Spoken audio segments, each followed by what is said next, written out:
Shalom saudaraku semua yang dikasihi oleh Tuhan Yesus Kristus. Apa kabar saudaraku semuanya? Tentunya pasti kita berkata semuanya sungguh amat baik dan luar biasa. Haleluya. Pada kesempatan malam hari ini, kita boleh berkumpul bersama melalui Zoom maupun yang ada di YouTube. Kita bersama-sama untuk beribadah. Firman Allah itu berkata, latihlah dirimu beribadah. Sebab beribadah itu mengandung banyak hal, baik untuk yang sekarang maupun yang akan datang. Jadi kita hari ini sedang latihan beribadah. Loh, kok latihan, Pak? Ya, ibadah yang sesungguhnya bagaimana? Nanti pada saat kita sudah dipanggil Tuhan, bersama Tuhan dengan tubuh kemuliaan, nah disitulah kita akan ngerti yang namanya ibadah yang sebenarnya. Di sana tidak ada waktu kita untuk istirahat, istilahnya untuk kita berhenti memuji menyembah Tuhan, akan terus-menerus. Bahkan kita tahu bahwa nantinya kita akan mengalami yang namanya hidup dalam kekekalan dalam kemuliaan, dan sungguh-sungguh luar biasa, sangat indah. Karena tempatnya di surga. Saudaraku, pada hari ini kita akan bersama-sama belajar kebenaran firman Tuhan, di mana saya ambil dari Mazmur pasal 73, ayat 1 sampai ayat 28. Dan temanya adalah di mana kita mau tetap memilih bersama Tuhan. Itu temanya ya. Tetap memilih bersama Tuhan. Mazmur 73 ayat 1 sampai 28. Saudaraku, mari kita membaca sedikit demi sedikit sampai akhirnya kita selesai di satu pasal ini. Untuk menyingkat waktu, saya akan membaca karena waktu kita terbatas, tapi mari kita sungguh-sungguh untuk datang kepada Tuhan terlebih dahulu. Bapakku yang baik, sekali lagi Tuhan, kami mengucap syukur, Engkau kami sembah dalam nama Tuhan Yesus Kristus. Mari Tuhan, Engkau berbicara melalui hamba-Mu, nyatakan isi hatimu, kerinduanmu, dan apa yang menjadi rencanamu. Sehingga kami boleh belajar menjadi umat Tuhan yang melakukan hanya yang Tuhan mau.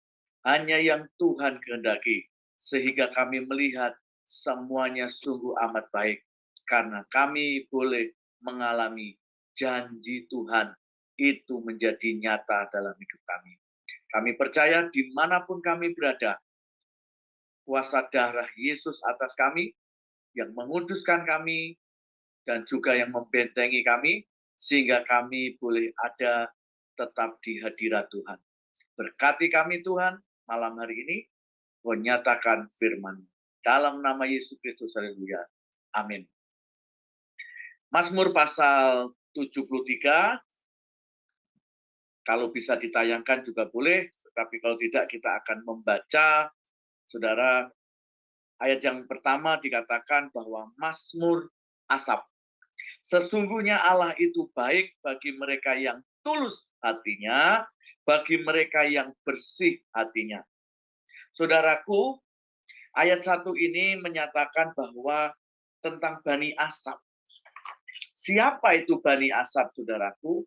Bani Asaf adalah salah satu yang ditentukan oleh Tuhan pada masa Raja Daud untuk menjadi pemimpin biduan atau pemimpin paduan suara di dalam ibadah di kemah Daud, di tabernakel.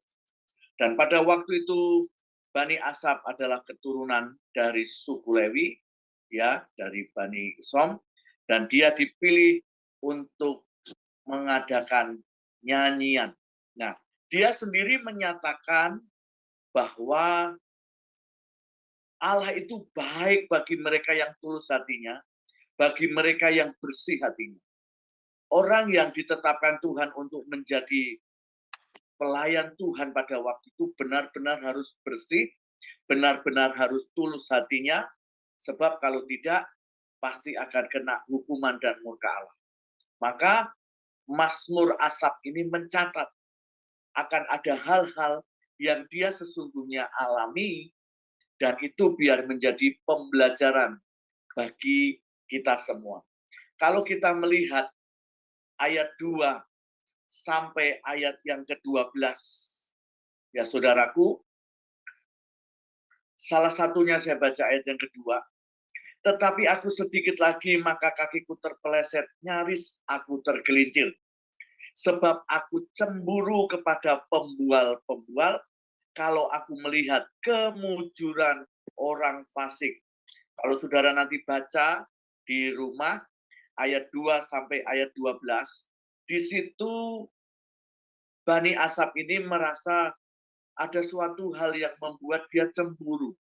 Dia ada rasa iri hati kepada orang-orang fasik, kepada orang-orang yang durjana, orang-orang yang pembuat kejahatan, orang-orang yang sukanya di dalam kegelapan dunia, kepada penyembahan berhala, yang hatinya dirinya menjauh dari Tuhan. Nah, yang dilihat atau yang dialami oleh Bani Asaf yang dia lihat, dia melihat ayat 4 dikatakan, ayat 3 tadi dikatakan, kok sepertinya orang fasik itu mujur. Ayat 4, sebab kesakitan tidak ada pada mereka, sehat dan gemuk tubuh mereka. Saudara, ini tidak dapat kita pungkiri. Orang fasik, orang yang di luar Tuhan, itu bisa mengalami hal-hal yang enak, hal-hal yang indah, hal-hal yang luar biasa. Tetapi saudaraku, kita tidak boleh merasakan iri atau cemburu atau apa kepada mereka. Percayalah bahwa Tuhan yang kita sembah itu Tuhan yang mengasihi, yang memiliki kasih yang luar biasa. Allah kita adalah kasih, Allah kita adalah adil, dan Allah kita adalah Dia itu benar. Tidak ada kesalahan di dalamnya. Maka Bani Asaf ini sempat mengalami dalam hidupnya, dia merasa iri, cemburu, dia mungkin melihat membanding-bandingkan, ya. Tetapi janganlah kita membanding-bandingkan. Sebab kita yang mengerti firman Tuhan, yang mengerti Tuhan, bahwa Tuhan itu tidak dapat dibanding-bandingkan. Ya, pasti yang membanding-bandingkan itu kalah. Karena Tuhan itu di atas segala-galanya. Berikutnya, saudaraku yang dikasih Tuhan, kalau saudara membaca dari ayat 13, ya, kalau ayat 12 dikatakan, sesungguhnya itulah orang fasik, mereka menambah harta benda dan senang selamanya. Jadi kalau saudara membaca, di situ ada banyak hal kemujuran orang fasik. Sepertinya hidupnya enak, sepertinya hidupnya, wah gampang sekali. Tetapi kok kita melihat dari diri kita, loh aku orang Kristen kok sepertinya susah, harus banyak masalah, mengikut Tuhan kok tidak boleh ini, tidak boleh itu, kok sepertinya terpenjara. Tetapi percayalah bahwa Daud pernah mengatakan, dia lebih baik jatuh di tangan Tuhan daripada jatuh di tangan roh jahat atau orang jahat. Kenapa? kalau kita ada di tangan Tuhan, pasti ujungnya baik. Maka hari ini kita belajar. Mari sekali lagi jangan salah kita memandang Tuhan. Sejauh mana kita sudah percaya Yesus, sejauh mana kita sudah menjadi orang Kristen, sudah dewasakah pikiran kita mengenal Dia. Saya selalu menekankan hal ini kepada siapapun ketika saya menyampaikan kebenaran firman Tuhan. Karena apa? Cenderung ada banyak anak-anak Tuhan masih bayi rohani, masih anak-anak nggak ngerti Tuhan, sehingga ketika mengalami masalah gampang sekali menyalahkan Tuhan, gampang sekali meninggalkan Tuhan, sehingga pingin dengan cara yang instan, cara yang cepat, tetapi dinikmati, tetapi mendapatkan segalanya. Ingat, dunia bukan tempat kita. Karena kita yang percaya Yesus, kita adalah warga negara kerajaan surga. Amin. Nah, berikutnya ayat kita akan melihat dari beberapa hal yang terjadi pas ayat 21 sampai 28, akhirnya nanti Bani Asaf ini mengerti akan jalannya Tuhan, pikirannya Tuhan, rencananya Tuhan. Sehingga itu yang akan menjadi renungan kita yang inti pada malam hari ini. Jadi saudaraku, jangan kita terlena dengan dunia yang bergelimpangan, dengan hal yang indah, yang menggiurkan kita, yang menggoyahkan iman kita. Kalau itu tidak sesuai firman Tuhan, maka kita harus berani. Tidak. Kenapa?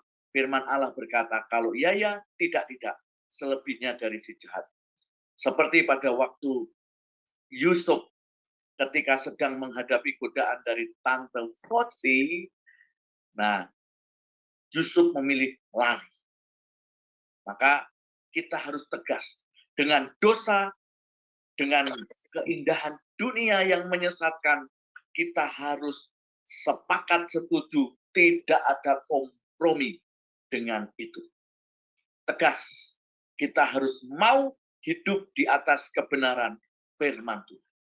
Karena itu Tuhan mau. Sehingga ayat yang pertama tadi mengatakan, sesungguhnya Allah itu baik bagi yang tulus hatinya, bagi mereka yang bersih hatinya. Jadi kalau kita tidak memiliki hal ini, ujungnya hukuman menanti kita, murka Allah menanti kita. Dan akhirnya iblis si pendakwa itu yang akan menggocok kita, yang akan menggiring kita kepada kegelapan yang paling gelap. Firman Allah berkata, di tempat api belerang yang tidak pernah padam. Itu hukuman bagi orang fasik, bagi orang yang mencintai dosa, bagi orang yang mencintai dunia ini dengan segalanya yang tidak seperti di dalam kebenaran firman Tuhan. Jadi kita harus mengerti hal itu. Nah, sekarang kita akan melihat satu poin yang luar biasa untuk kita. Mazmur 73 ini kita mulai dari ayat 21.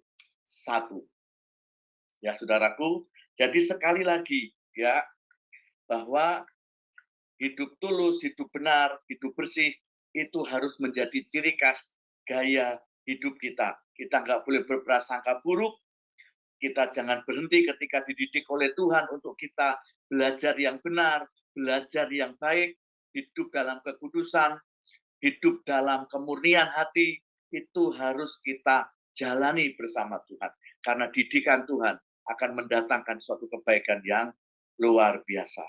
Jadi saudara, kalau kita melihat ayat 15, ayat 16, dikatakan di situ, seandainya aku berkata, aku mau berkata seperti itu, maka sesungguhnya aku telah berkhianat kepada angkatan anak-anakmu. Tetapi ketika aku bermaksud untuk mengetahui hal itu menjadi kesulitan di mataku. Jadi saudaraku, mari kita percaya hari ini kita mau melakukan yang baik di hadapan Tuhan. Jangan sampai apapun dunia ini seakan-akan menyulitkan kita. Tidak. Tapi kalau kita bersama Tuhan, Tuhan pasti membuka jalan. Tuhan pasti memberi terobosan. Tuhan pasti menggandeng kita menuntun kita sampai akhirnya kita berada di tempat yang Tuhan sudah sediakan untuk kita nikmati dan alami di dalam anugerahnya. Ayat 21 sampai 23 berkata demikian, ketika hatiku merasa pahit dan buah pinggangku menusuk-nusuk rasanya, aku dungu dan tidak mengerti seperti hewan, aku di dekatmu. Tetapi aku tetap memilih tetap di dekatmu. Engkau memegang tangan kanan. Bagian yang pertama, kita memilih ya, untuk kita mau memilih tetap memilih bersama dengan Tuhan, maka yang harus kita lakukan, tetap dekat dengan Tuhan. Kita harus punya keputusan, aku mau mendekat dengan Tuhan. Kita harus punya keputusan, apapun keadaannya, aku mau tetap dekat dengan Tuhan. Ayat 21 mengatakan, mungkin adakah di antara kita hari ini rasanya pahit hidup ini, ya, sampai terasa buah pinggang kita ditusuk-tusuk rasanya, atau mungkin keadaan fisik kita sudah lemah, atau kita mengalami sakit penyakit sekarang ini yang seakan-akan berat dan nggak kuat untuk kita hadapi. Kita punya masalah, kita punya problema, apapun yang saat ini saudara hadapi, seakan-akan jalan itu buntu, sudah tidak ada jalan keluar, atau mungkin ada yang divonis dokter sudah nggak bisa. Saudara, pilihan kita nggak boleh menyerah dengan keadaan kita. Kita tidak boleh sedih dengan situasi kondisi kita. Tapi malam ini Tuhan mau melalui kebenaran firman-Nya. Ayo tetap dekat dengan Tuhan. Amin. Hanya dekat Allah saja aku tenang, daripada nyala keselamatanku. Hanya Dia gunung batuku, hanya Dia kota bentengku. Aku tidak akan goyah selama-lamanya. Amin. Maka ayo milih tetap dekat dengan Tuhan. Haleluya. Yang kedua, saudaraku, kita melihat ayat 24. Di mana ayat 24 dan ayat 23, menurut saya. Kita kalau melihat ya,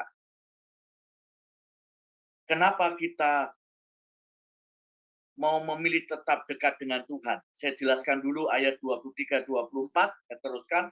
Tetapi aku tetap di dekatmu, engkau memegang tangan kananmu, dengan nasihatmu engkau menuntun aku, dan kemudian engkau mengangkat aku ke dalam kemuliaan. Jadi saudaraku, kenapa kita poin yang pertama dulu memilih tetap dengan Tuhan? Karena ayat 23-24 jelas Tuhan yang memegang tangan kita. Tuhan yang menuntun kita. Dan Tuhan sendiri yang mengangkat kita. Amin. Kalau kita mau dekat dengan Tuhan, kalau kita mau sungguh-sungguh dengan Tuhan, tanpa kita sadari, pada waktunya Tuhan yang tepat, maka Dia yang memegang kita. Percayalah apapun keadaan kita, Dia tetap memegang kita. Dia tuntun kita, bukan disesatkan, bukan dengan membawa kepada kecelakaan atau sial. Tetapi kita percaya bahwa Tuhan membawa kita sampai Dia angkat kita, Dia pulihkan kita, Dia permuliakan hidup kita. Jadi itulah kita punya Tuhan yang luar biasa. Sehingga Allah itu baik bagi mereka yang tulus hati, bagi yang bersih hatinya. Karena Tuhan akan memegang kita, menuntun kita, dan mengangkat kita. Ingat, Roma 8 ayat 28. Kita tahu Allah turut bekerja. Dalam apa, saudaraku? Hanya satu hal, dua hal, tapi firman Allah berkata, dalam segala hal. Amin. Tuhan tahu dalam segala hal, dalam segala sesuatu, apapun itu, Tuhan turut bekerja. Bersyukur kita punya Tuhan yang luar biasa. Karena Tuhan akan membawa kita sampai ke dalam rencananya. Roma 8 ayat 30 mengatakan, dan mereka yang ditentukannya dari semula, mereka yang juga dipanggilnya, mereka itu juga dibenarkannya, dan mereka yang dibenarkan, mereka itu juga yang dimuliakan. Jadi jelas langkah-langkah Tuhan, destiny Tuhan, rancangan Tuhan, ketetapan Tuhan itu indah.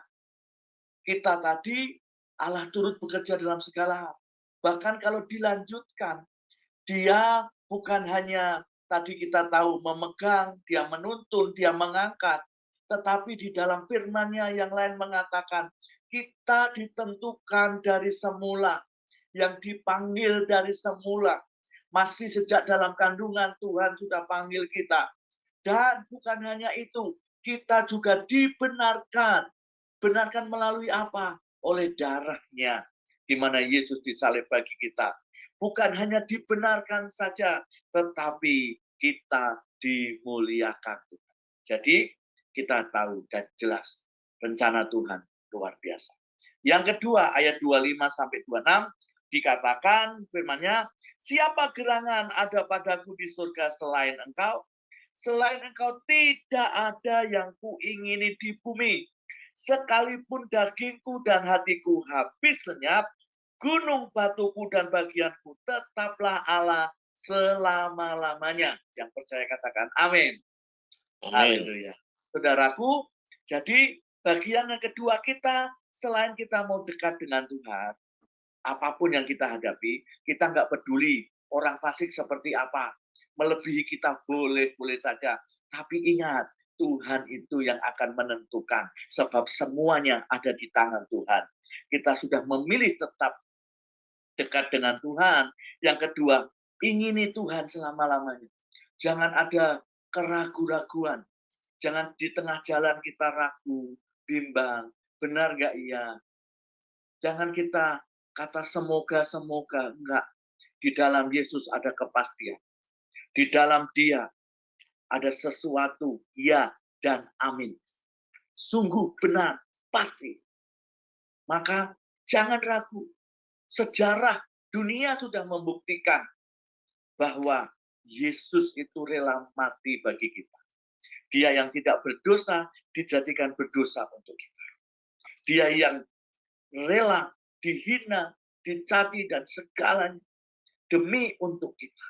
Supaya kita menjadi orang benar oleh karena kasih karunia-Nya. Jadi Bani Asaf mengatakan, ada pengakuan ini kan, sekalipun dagingku dan hatiku habis lenyap, gunung batuku dan bagianku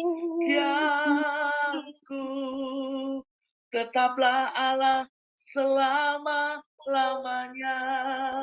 Biar malam hari ini Tuhan teguhkan, ingatkan kita. Jangan berpaling dari Tuhan. Jangan pernah bergeser sedikit pun dari Tuhan. Apapun keadaanmu, saudara, Tuhan mengasihi kita. Saudara, mau kita tekun, kita setia, kita taat, kita lebih sungguh-sungguh. Karena Bani Asaf sudah membuktikan. Ketika kita mengingini Tuhan selama-lamanya, kita mau mengutamakan Tuhan yang lebih daripada yang lain. Maka, saudara, akhirnya kita bisa melihat sesuatu yang luar biasa. Tuhan pasti menolong kita. Ayat 27 itu mengatakan, sebab sesungguhnya siapa yang jauh daripadamu akan binasa. Kau binasakan semua orang yang berzina dengan meninggalkan engkau. Jadi ini suatu penjelasan. Jadi kalau kita nggak mau dekat Tuhan, yang kedua kita nggak mau ngingini Tuhan selamanya, kita nggak mau mengutamakan Tuhan yang lebih dari segalanya, kalau kita memilih dunia, dikatakan siapa yang jauh daripadamu akan binasa. Pilihan ada di tangan kita. Keputusan ada di dalam kita. Tuhan memberikan hak kebebasan. Saudara mau memilih yang baik, maka lakukanlah seperti apa yang Tuhan firmankan. Tetapi kalau saudara memilih kegemilangan dunia, segala sesuatu yang indah-indah dan ajaib dunia, tetapi yang tidak sesuai dengan apa yang Tuhan mau, di sini jelas akan binasa. Bahkan dikatakan kau binasakan semua orang, termasuk orang yang berzina dengan meninggalkan Tuhan. Jadi jangan sekali-kali kita keluar daripada Tuhan. Maka akibatnya binasa. Penyesalan selalu ada di terakhir, bukan di depan. Maka sebelum segala sesuatu, Tuhan mengatakan atau datang yang kedua kali. Sebelum Tuhan datang yang kedua kali, sebelum semua dunia ini habis lenyap kiamat, mari kita memilih tetap setia kepada Tuhan. Ya, yang ketiga ayat 28 dikatakan. Nah, saudaraku, ada satu hal yang saya ingat ya, Ibrani 10 ayat 29 itu berkata demikian. Betapa lebih beratnya hukuman dikatakan yang harus dijatuhkan atas dia. Atas dia ini siapa? Atas orang yang di luar Tuhan, yang jauh daripada Tuhan. Yang satu menginjak-injak anak Allah, yang menganggap najis darah perjanjian yang menguduskannya. Maka hati-hati, jangan sampai kita orang yang tiba-tiba mengejek, mengumpat, ya saudaraku, kita menghina Tuhan, ya mengutuki Tuhan. Jangan, kita bukan orang itu. Dan yang menghina roh kasih karunia. Ingat, kita hidup karena kasih karunia. Firman Allah berkata, bagi dunia memberitakan salib itu adalah kebodohan. Tapi bagi kita, sesuatu hal yang bernilai, yang berharga, yang luar biasa. Karena dengan adanya salib Kristus, kita ditebus, kita dibenarkan, kita dikuduskan, kita diperdamaikan. Dan kita menikmati kasih karunia Tuhan dan dapat jaminan kehidupan kekal. Jadi saudaraku, kita jangan sampai melakukan hal-hal yang tidak baik di hadapan Tuhan. Dan yang ketiga, tetap melekat dan berharap sepenuhnya kepada Tuhan. Ayat 28. Tetapi aku suka dekat pada Allah. Ini yang terakhir ini diulang kembali. Aku suka dekat pada Allah. Bagaimana dengan keadaan kita sehari-hari sekarang ini, saudara? Adakah kesukaan kita tetap dekat dengan Allah atau enggak? Karena kalau kita membaca Mazmur 91, ya saudaraku, kalau Mazmur 91 mengatakan bahwa sungguh yang hatinya melekat, kata firman Allah kan, dikatakan sungguh hatinya melekat kepadaku, Mazmur 91 ayat 14, maka aku akan meluputkannya, aku akan membentenginya, sebab ia mengenal namaku. Ayat 15, bila ia berseru kepadaku, aku akan menjawab, aku akan menyertai dia dalam kesesakan, aku akan meluputkannya dan memuliakan dia. Bahkan ada bonus, dengan panjang umur akan kukenyangkan dia, dan akan kuperlihatkan kepadanya keselamatan daripadaku. Maka Tuhan akan membuktikan pada waktunya. Saat kita dalam kesesakan, saat kita dalam mengalami kebutuhan atau hal seburuk apapun, Tuhan tidak pernah tinggalkan kita. Sebab ini janjinya. Tuhan tidak pernah mengingkari janjinya. Tuhan tidak pernah berdusta. Ayo tetap melekat dengan Tuhan. Supaya Tuhan meluputkan, membentengi, dan menjawab doa kita, meluputkannya, memuliakan, dan kita dikenyangkan Tuhan. Bahkan diperlihatkan sesuatu yang ajaib, yang luar biasa, yang dunia tidak bisa beri, yang manusia tidak bisa lakukan, bahkan yang iblis kerjakan pun nggak bisa. Hanya dari Tuhan. Maka segala sesuatu ajaib dan dahsyat. Mari kita tetap melekat dan berharap sepenuhnya kepada Tuhan. Tetapi aku suka dekat pada Allah. Ayat 28. Aku menaruh tempat perlindunganku kepada Tuhan Allah, supaya dapat menceritakan segala pekerjaannya. Mari pada malam hari ini, saya percaya saudara, engkau memilih untuk tetap memilih bersama dengan Tuhan. Kita mau dekat dengan Tuhan, tetap dekat dengan Tuhan. Kita mau mengingini Tuhan selama-lamanya. Dan yang ketiga, tetap melekat dan berharap sepenuhnya kepada Tuhan, supaya akhirnya kita bisa menjadi saksi. Melalui kehidupan kita, oh dunia melihat kita, oh kamu orang Kristen ya, oh kamu ternyata begini. Supaya kita bisa menceritakan segala perbuatan Tuhan melalui hidup kita. Dan bukan hanya itu. Dan akhirnya Tuhan akan angkat kita. Dan Tuhan yang berkata, hei engkau hambaku yang setia, hambaku yang baik dan benar. Sabaslah engkau hambaku. Hei engkau hambaku yang setia dengan perkara-perkara yang kecil. Hei engkau hambaku yang bertekun di dalam aku dan sebagainya. Tuhan akan bawa kita ke tempat yang terbaik. Di mana orang fasik, walaupun kelihatannya mujur, kelihatannya makmur, kelihatannya sukses, tapi ujungnya adalah maut. Ujungnya Tuhan binasakan. Tapi kita yang memilih yang terbaik, seperti dalam Mazmur 73 ini, Tuhan akan angkat kita. Dia Tuhan yang membawa kita. Dia tuntun kita, dia pegang kita, dia tuntun kita, dia angkat kita, dia yang panggil kita, dia yang memilih kita, yang membenarkan kita, dan dia yang akan memuliakan kita sampai kita bersama dengan Tuhan selama-lamanya. Amin. Tuhan Yesus memberkati kita semua.